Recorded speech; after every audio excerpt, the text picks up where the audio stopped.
Unicycles could save the world, one wheel at a time. The world of today is not perhaps as wonderful as scientists, engineers, and inventors of the past may have envisioned. While we have amazing technology helping us with our everyday lives, we're burning up our fossil fuels at quite an alarming rate and speeding up the dangerous phenomenon of which I'm all you're sure aware of global warming. So most people in our society are trying to do their bit. And one of the best ways to do this is to limit car usage. So you could do this by catching public transport or riding a bike. Now, bikes are great. Not only are they environmentally friendly, they're a great way to get active and healthy. And for these reasons, globally, bikes have taken the world by storm, with hundreds of thousands of people riding their bikes daily. Now, in Sydney, we're just as pro-fitness and anti-global warming as anybody, but only 5% of all of our journeys are taken by bike. So I decided there was something seriously wrong here, and I wanted to figure out the reasons why Sydney-siders don't cycle. So I decided to try it out for myself. Monday morning, I got up, ready to ride my bike to school. It was all going well for the first, 30 seconds. For the first 30 seconds. I was sweating along my bike lane, little green paint, and then there was a street pole in front of me, like right in the middle of my bike lane. They'd put a signpost, so I was like, so I avoided the signpost, like, and all the cars like stopped, and they were like, and I was like, oh, thanks guys, and they're like, oh, get the fucking right, So I just kind of rode on, like doing my eye contact, kept going. It was a pretty stressful journey, to say the least. Like, I was dodging car doors, I was dodging other cyclists.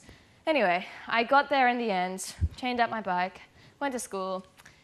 At the end of the day, I came back and I found my bike, and it was in quite a sorry state, to say the least. Year 7 boy seemed to think I enjoyed having his name written all over my bike, and a dog also kind of marked my bike in its own special way, which also wasn't too pleasant, as you can imagine. But worst of all, somebody had taken my front wheel. They'd just taken it off. So I was stuck with my kind of half-smelly bike, and I called my mum, and I got a lift home. So that was a bit embarrassing, but that's not the point of the story. The thing is, from this kind of unfortunate event, I nailed down Sydney's bike problems to 2 main issues. Now, firstly, it's our bike paths. See, currently there is an alleged network of bike paths travelling throughout Sydney, but most of them are nothing more than a bit of green paint, like I experienced, and sadly it is not able to magically protect riders from 4-wheel drives or other buses or car doors. And in some sections of Sydney there are more elaborate sections of bike paths, but these have all been retrofitted and cause traffic jams and resident anger, so it's not really helping anybody. So I thought, okay, number 1 deterrent there, like riding on the road, risk of death, injury, all that kind of stuff. And then our second issue is just our city landscape. Because Sydney is so spread out, people want to ride their bikes, say, to the bus stop, hop on the bus, and then ride the rest of the way. But unfortunately, you can't do this. You can take your bike on a train, it's true, but it is a big hassle, and you actually have to buy another ticket for your bike, which it doesn't seem fair. So most people are left with the option of chaining up their bike, and yeah, we all remember what happened to mine when I tried that. So Sydney needs an alternative, a fun, fit-in way to get around that's good for the environment. And I think I found one: unicycles.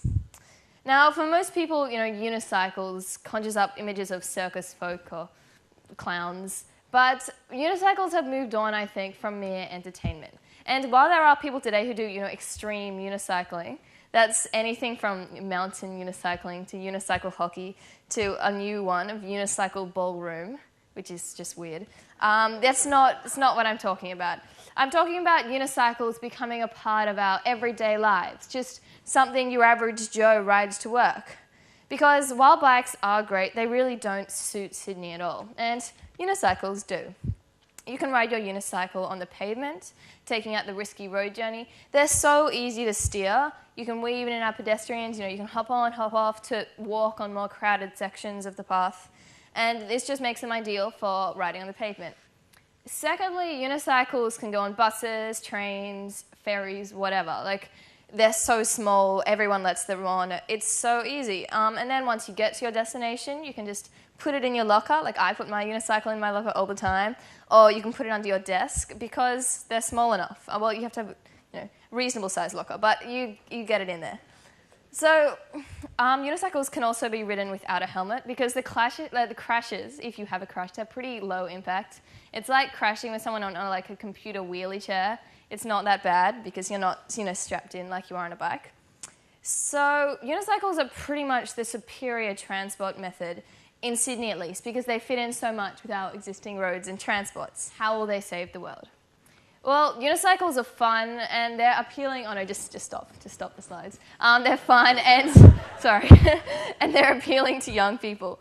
And this might encourage people to get out there and try them out. And this could help, overcome our huge problem of childhood obesity. And also, if they become popular enough, they could help decongest our cities because our, people going to work or school, they'd hop on a bus, hop on a train, and then they'd hop on their unicycle. And that would be great, and that would also help reduce our carbon footprints.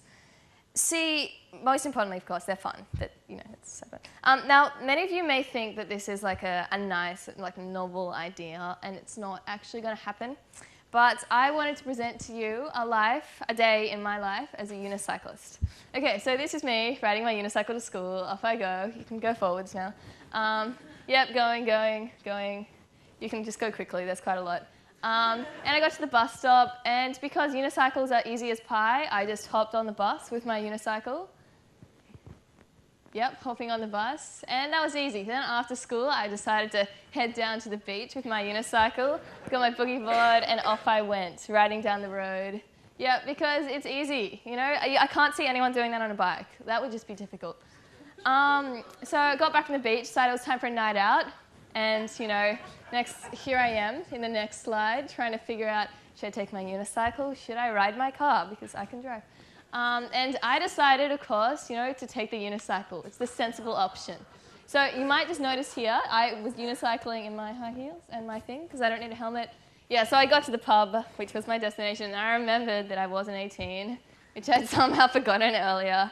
And I realized that this probably would stop me in my plans for a night out, but nothing will stop me in my quest to save the world. So guys, get excited.